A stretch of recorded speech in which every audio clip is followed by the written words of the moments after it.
அண்மை செய்தி. நீதிமன்ற அவமதிப்பு வழக்கில் வருவாய்த்துறை செயலாளர், ஆணையர், 3 மாவட்ட ஆட்சியர்கள் நேரில் ஆஜராக சென்னை உயர்நீதிமன்றம் உத்தரவு பிறப்பித்திருக்கிறது.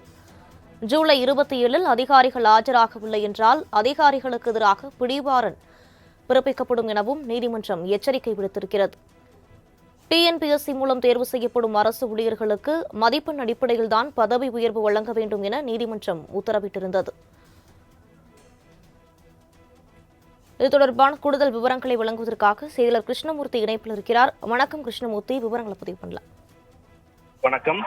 தமிழ்நாடு அரசு பணியாளர்கள் தேர்வாணையம் அதன் மூலமாக தேர்வு செய்யப்படும் அரசு ஊழியர்களுக்கு மதிப்பெண் அடிப்படையில் தான் பதவி உயர்வு வழங்க வேண்டும் என சென்னை உயர்நீதிமன்றம் தீர்ப்பு அளித்திருந்தது.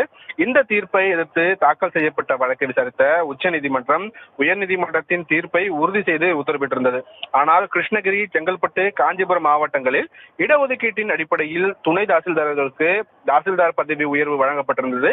இதை எதிர்த்து செங்கல்பட்டு மாவட்டத்தைச் சேர்ந்த துணை தாசில்தார் எஸ். சீனிவாசன், கிருஷ்ணகிரி மாவட்டத்தைச் சேர்ந்த துணை தாசில்தார் வேலு உட்பட துணை தாசில்தார்கள் பலர் சென்னை உயர்நீதிமன்றத்தில் வழக்கு தொடர்ந்தார்கள்.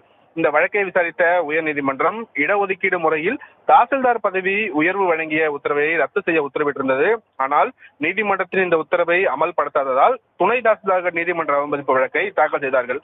இந்த வழக்குகள் நீதிபதிகள் ஜி.கே. இளந்திரையின் முன்பு இன்று விசாரணைக்கு வந்தபோது வருகிற 27ஆம் தேதி வருவாய்த்துறை செயலாளர் ராஜாராமன் மற்றும் ஆணையர் எஸ்.கே. பிரபாகர், கிருஷ்ணகிரி மாவட்ட ஆட்சியர் கே.எம். சாராயு, காஞ்சிபுரம் மாவட்ட ஆட்சியர் கலைச்செல்வி மோகன் உட்பட செங்கல்பட்டு மாவட்ட ஆட்சியர் அருண்ராஜ் ஆகியோர் நேரில் ஆஜராக வேண்டும் என்று நீதிபதி உத்தரவிட்டிருக்கிறார்.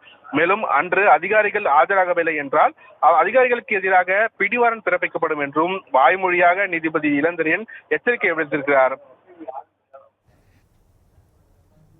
விரிவான விவரங்களுக்கு நன்றி கிருஷ்ணமூர்த்தி.